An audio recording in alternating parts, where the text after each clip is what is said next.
Nathan? Good. Well, let's go ahead and get started. I want to introduce Ken Shikama on the consensus development team for RChain. Cool. Hello.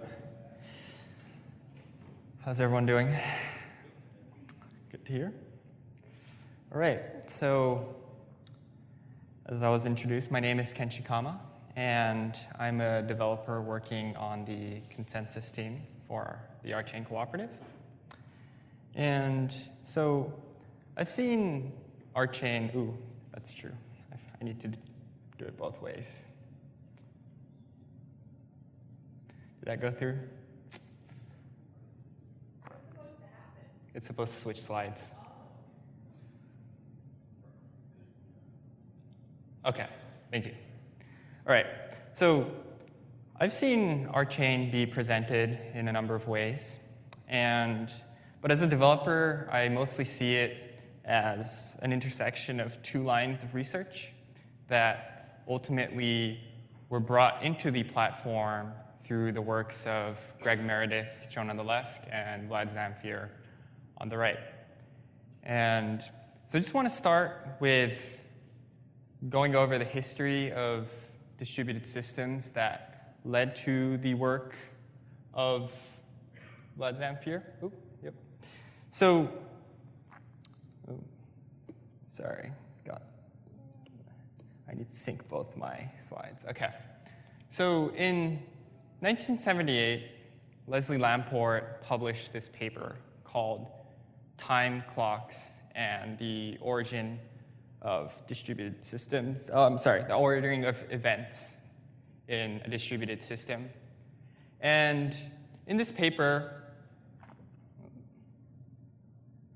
he describes the concept of what it means for the ordering of events in a distributed system, which isn't that trivial as it turns out. And he describes an algorithm that uses logical clocks to create an arbitrary total ordering of events. And what this allowed was,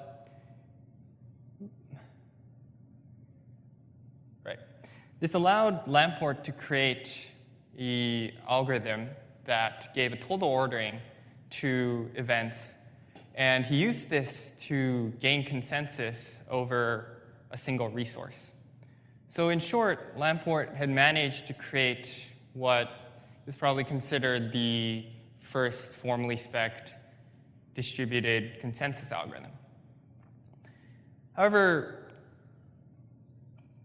Lamport's initial consensus algorithm had an issue. Well, specifically, it did not handle malicious processes. And so 5 years later, Lamport, in his famous The Byzantines General Problems paper, he published an algorithm that did just that.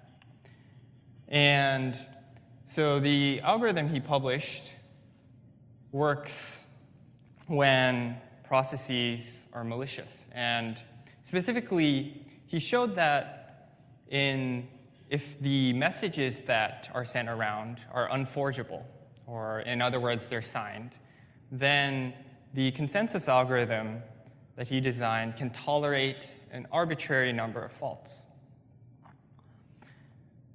But it wasn't until, the Byzantines Generals problem kicked off a number of these Byzantine fault-tolerant algorithms, now they're called. Basically, the algorithms that can tolerate these malicious processes.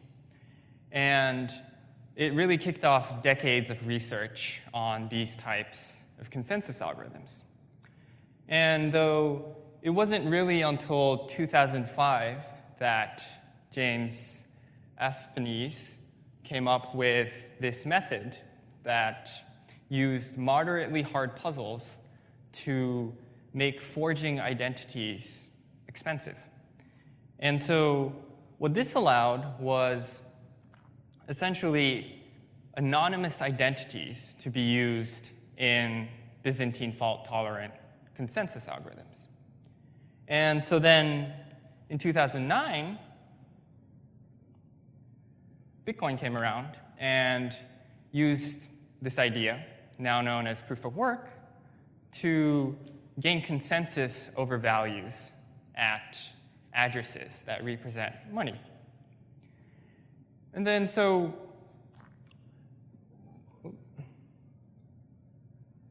oh, sorry, pressed the wrong button.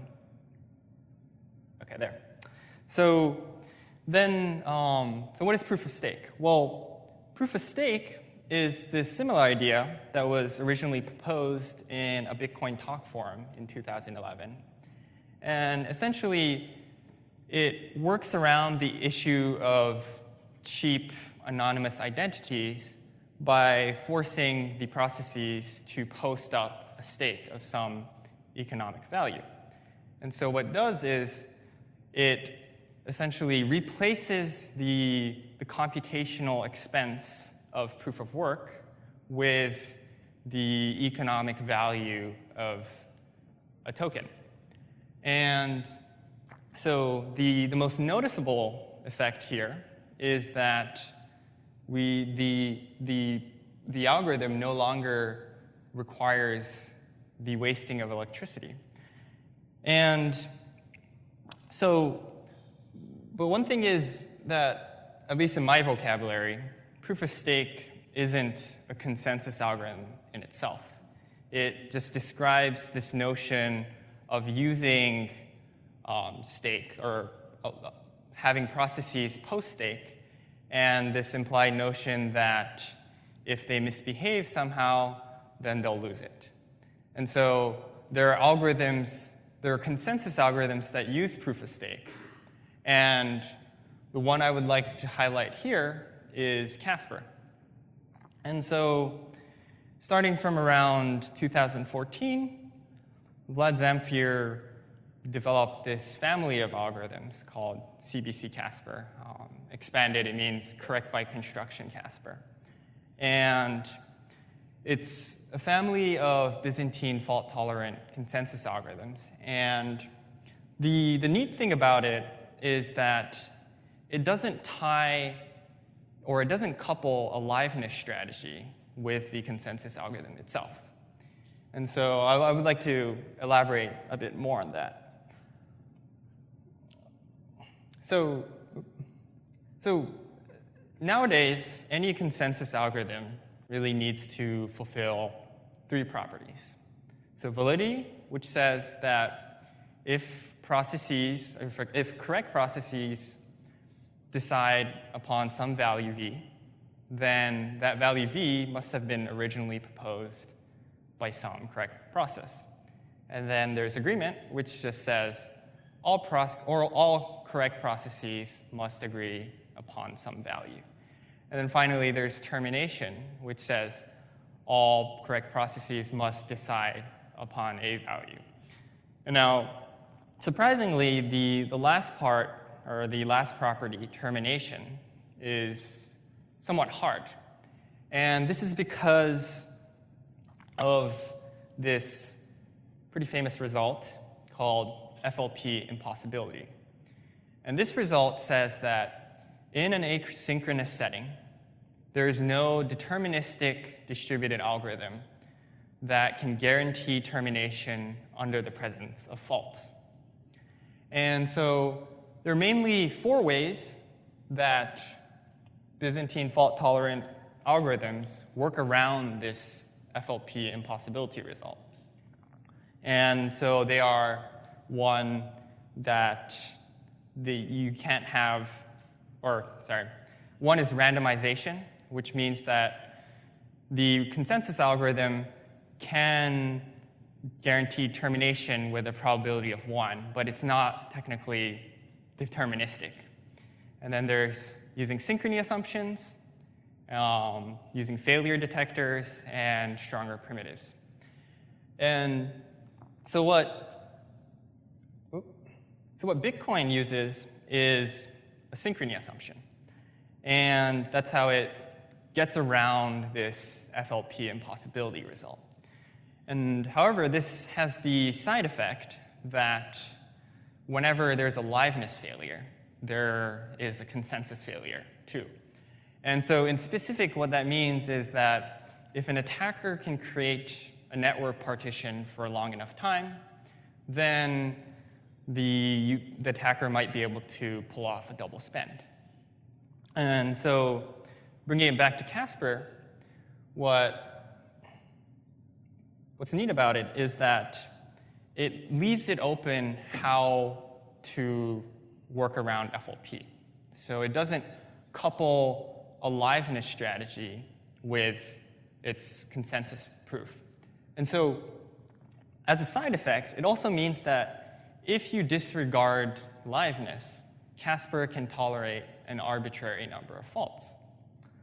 And so I think that's pretty cool. And on top of that, the algorithm is relatively simple, and it does not have the nothing at stake problem that many prior proof-of-stake using consensus algorithms have.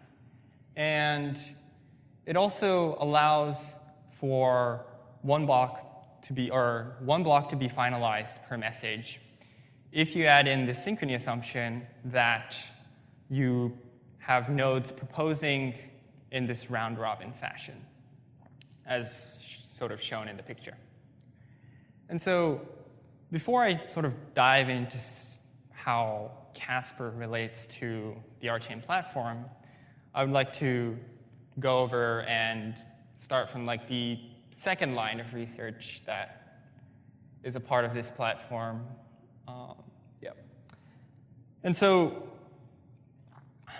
all right.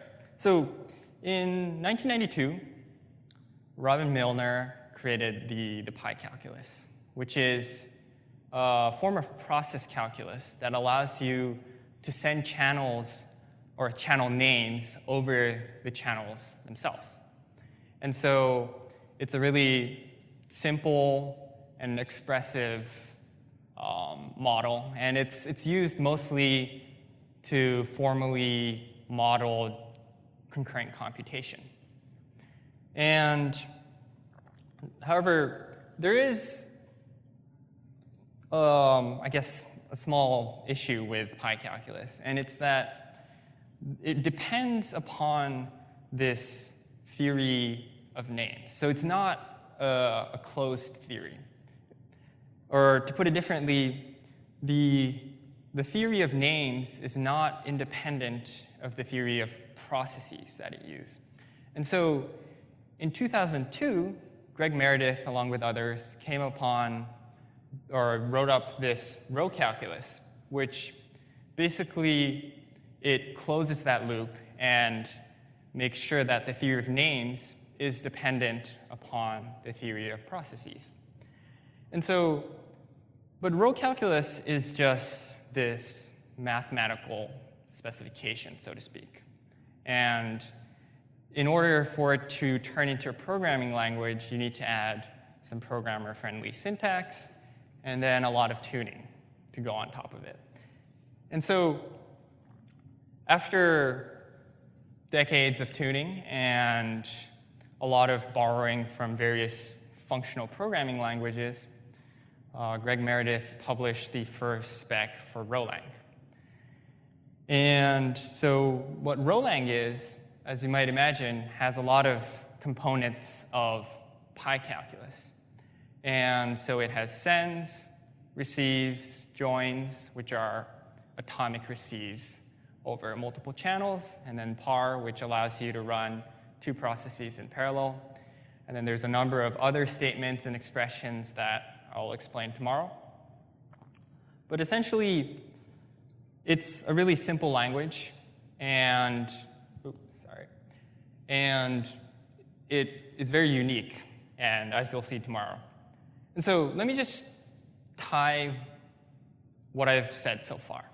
So we have CBC Casper, the consensus framework, and Rolang, the programming language. And so in short, what the RChain platform is just, it uses CBC Casper to replicate Rolang. And to be more specific, it doesn't replicate the Rolang spec as much as it replicates the execution of a globally shared Rolang interpreter. And so if you're interested more in what Casper is, or Rolang, or how they tie together, please come see my presentation tomorrow. Thank you.